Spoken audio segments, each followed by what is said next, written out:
All these motherfucking niggas, they be capping. I already said I'm going. I'm finna eat a sensu bean. I'm so skinny, so I guess I'm lean. Young fly nigga with JBG. I want a girl that has a passion. A type of girl that's into fashion. Wanna look at her eyes distracted. Plus the pic though it's like it's not caption. We both know the truth, I wanted you. It was times like this, I wish I knew. We both know the truth, I wanted you. It was times like this, I wish I knew.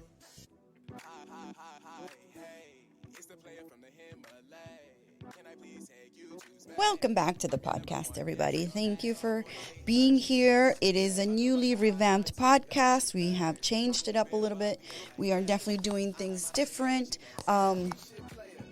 If you haven't noticed yet, we are, focusing on our Señora era. We're focusing on the Señora vibes and what that means, and embracing who we are at this stage in our lives, in this growth, in this period of growth, in this period of transition for so many of us.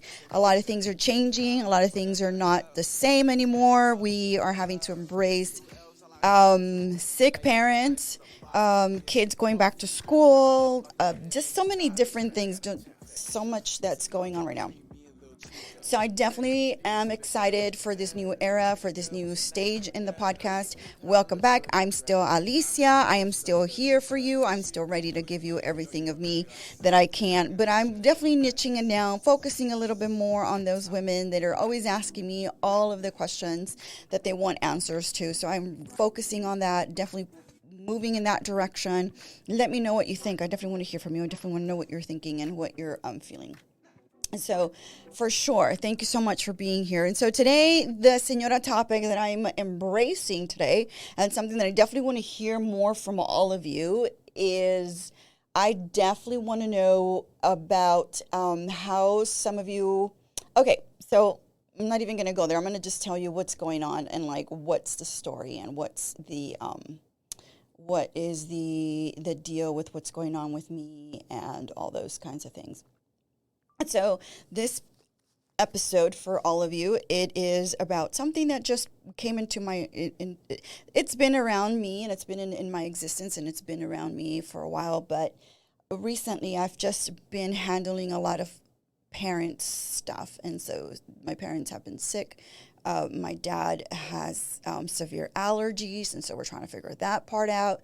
My mom has cirrhosis of the liver, so she has non-alcoholic fatty liver, so that's always a problem. So just going to the hospital, setting up appointments, setting up moments of reflection, and just talking to them about their medical needs. Obviously, all of our parents are different, so one thing that I just encounter a lot and just think a lot now is, in this Señora era, in the Señora vibes times, we are having to take care of our parents. We're having to take care of our kids. Like, we are the sandwich generation. And it's something that Señoras at my stage in life are embracing and are encountering. I don't know if we're embracing. I think we're just encountering that part of our life and who we are. And just the idea that we have to take care of what I think are like two sets of kids. Like, I have my kids that I have, my 20 and 15-year-old, and then I have my parents. And sometimes they feel like kids to me, like just talking to them, convincing them to try a new medicine, to try a new doctor, to please, give the hospital a chance. Or, if something doesn't they don't like something that they're eating just because they're on a different diet, just asking them and convincing them. It's just a lot of hand-holding that's happening right now at the Señora time. Señoras out there, I just need to know if you're having these same things happening. I mean, we are the sandwich generation. We are the Gen Xers. I'm 48 years old. My parents are in their 70s, 74, 76. My husband's parents are in their late one is 84, the other one is 79, 78. He's having to take care of them. He's having to take care of our kids sometimes. Handling us, I'm handling a marriage, I'm handling a husband, I'm handling my parents, I'm handling my kids. A new career as a real estate agent. I just put in 2 offers to purchase 2 houses over the last few days, and that was challenging. It was super new for me, so I felt like a fish out of water. I didn't feel comfortable there yet. But I had to do it because I have to jump in at some point and just, as confident as I am on a lot of things, I always want to do a really good job.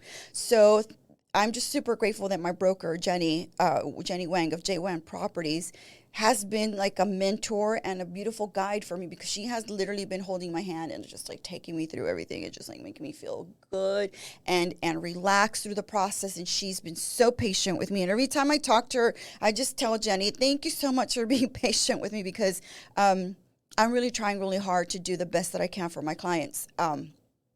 And I think the reason why I'm getting work right now is because I come from an investor's point of view, and I've been an investor for 3 years now since COVID. So I think they know that I come with that perspective, and I think investors at this point in their life are looking for somebody who can have that same sort of idea of like what to look for, what we want in the returns, what we're willing to pay for something.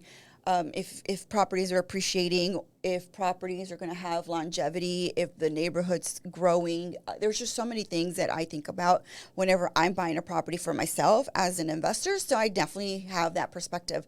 But you know what? This whole thing about, taking care of our parents, like this is like a serious, serious topic, and something that a lot of people don't usually talk about. But I even created a whole handbook on how to approach this whole process, because I mean it entails us making appointments, making sure that the appointments are with the right doctors, making sure that we have referrals for these doctors, making sure that the insurance approves the referrals, approves the procedure. My mom is going in for an ultrasound, so I have to make sure that I've contacted the doctor for the ultrasound, that they know that she's scheduled. I met the schedule. I go in and I set it all up. And then going home, I need to call her, tell her, you can't eat, like scheduling her and letting her know what she can and cannot do for the day of this whole thing. The medicines that she's taking, making sure that I pack everything, making sure that she's got her IDs, making sure she's got her insurance card.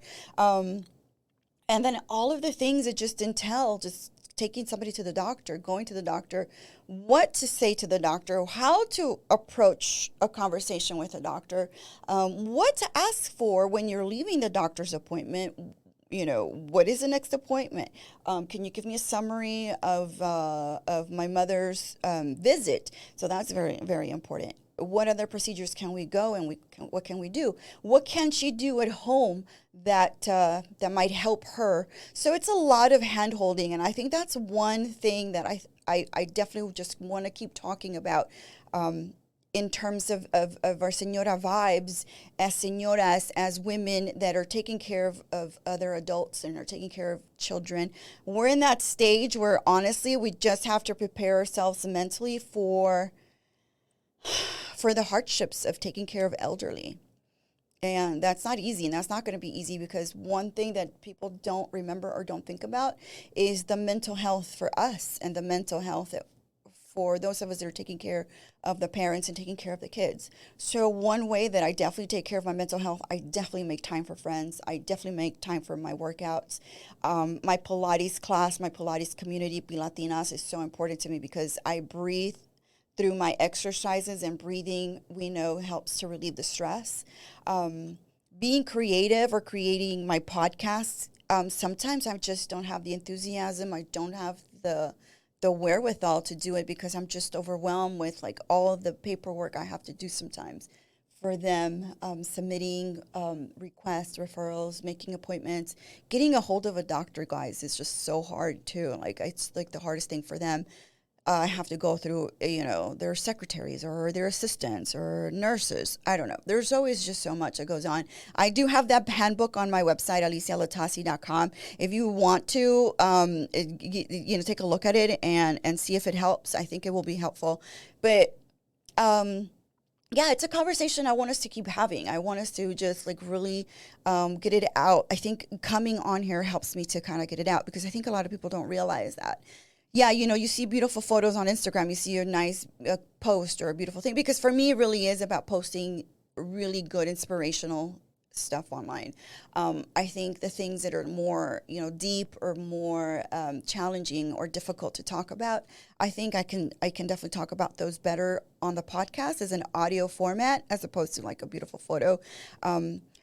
This is just for me a way for me to just kind of like give you the opportunity to also vent and to also let me know how much of this you are going through yourselves. Some of us will say it, some of us won't. I'm very private about a lot of things, but I feel like this is a sort of therapy session for me too. I don't go to therapy. I probably should because I have crazy ass anxiety, and that's something I deal with. And I think the guy back there is the reason why I've been able to manage my anxieties, because I listen to him every morning, and he's always making me laugh. And I just like think about, and I'm talking about Howard back there. And so I think about those things in terms of like what sorts of things can I do to just center myself a little bit more? I also delegate more to my brothers and my sister. Now that we have both of our parents going to the doctors and doing things for them, my sister handles my dad at some point. My brother will take my mom to get lab work done when I can't go. Now that I've become a little bit busier and just starting just so many different projects, I'm grateful that I have them. But a lot of us don't have brothers and sisters or don't have family members that are willing to help. I know that there's a lot of problems with that for some people. And so, where can you find support? And definitely think about patient advocates at the hospitals. That's something that a lot of people don't know, that there are patient advocates at the hospitals, at the clinics. If you don't like a doctor, go get another doctor. Find somebody that's going to be attentive. I've changed my parents' doctors twice because every time we would take them to the doctor, they were seen by nurses. They were not seen by the doctors. And I think that's completely unacceptable, especially for my parents' health. And so unless I advocate for them, my parents are just going to continue going to the same doctor just because they will not, say anything. They won't complain. But I definitely do think about those things and definitely find that if I can find a way to give them better health, get them taken care of better, because honestly, guys, this is something that I've noticed is the elderly are ignored so much in the hospitals and in the clinics. They are ignored. They are neglected. In order for them to be seen, a lot of times they just stay in the waiting room for hours. They're not taken or they're not considered, and what we have to remind ourselves and we have to remember is they're grandparents of someone. They are the parents of someone. They lived a life as well. They're not disposable. They are still people, and we still need to take care of them. As difficult as it may seem, but we have to come to the realization that eventually they won't be around. So for me, I feel like what I can do for them now and what I can do to prepare them, as well as going and getting a will, getting their wills done, making sure that all of their property is handled and taken care of. That's an important thing. I recommend my lawyer, Mitzi Rivero, she's a lawyer and she does the trust and she speaks Spanish, so she's fantastic. If you want that information, let me know. But I definitely just am trying to just bring in topics that are more relatable to the demographic that I participate in, the señoras in their, 40s, late 30s, going into their 50s, in their 60s, facing just different challenges, but also never ignoring the fact that we are still alive. We still deserve to be taken care of. Like, I still stand up for myself. And like, if I am not feeling like I'm supported, I just make a big fuss out of it. I'm like a super drama queen. Like, you guys are not supporting me. You're not helpful. You're not being there for me. And I need help. So I definitely will make a big scene, and that's something that I've learned, to do, because otherwise everybody just assumes that I just got it all together, and I'm like, I try to keep it all together, but it doesn't always work out that way. But I do try really, really hard. But I do tell my husband, like, when I'm like really feeling crazy or stressed out over something, I couldn't change my parents' insurance information on their card, on the new insurance card, and I was like, about to just have like a whole panic attack, and he just took over on the computer, and that just made me feel so much better. But I'm learning to ask for help, and I'm learning, like, telling my kids, like, hey, I need this, I need that, I need you to jump in with this, or you're washing dishes, make sure you're washing the dishes, or like having a list of chores for them so that I don't have to worry when I come home that something wasn't done. It had to be done, and it's going to be done because they live in that house too, so they have to participate in that. But that's kind of the conversation that I'm heading in right now, and the things that I'm talking about now. And for me, it really is about, what topics or information or education can I provide to you all, my señoras, that will enhance your life, give you a moment to breathe, help you through the process of being like the mom of two sets of twins, or if you've got your tios, your grandparents, your abuelos, your kids, everybody that we take care of, because we take care of everybody. And how can I give you some resources for that as well, which is what I'm doing. So that is this topic for this conversation. I want to remind you all that we have a Texas Podcast Experience event. It's coming up October 7th. It is awesome. It's amazing. We are looking for sponsors. We're looking for vendors. I want you all to participate. Their tickets are on Eventbrite, and also through my website, aliciaelatasi.com. Go through there. But I think it's going to be a great event. We are having it in a beautiful wine bar.